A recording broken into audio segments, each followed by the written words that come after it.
Mask যদিও শেষ করছি। গ্লু, লিপ বাম, সাইকেলের নাট খোলা, মাউথ অর্গান, মার্কার,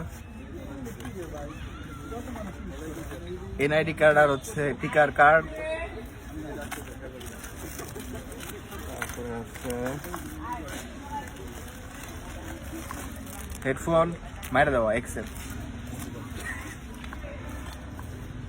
এটা হচ্ছে চাকু। ঠিক আছে, পলিথিন বৃষ্টি আসলে। ঠিক আছে, এটাও হচ্ছে কি বৃষ্টি আসলে। আর কি আছে? ম্যাথ, লাইটার, প্যাড, এই যে মাস্ক, পারফিউম। আরেকটা জিনিস আছে, এটা বাইট করা যাবে না, জানি ওটা কি।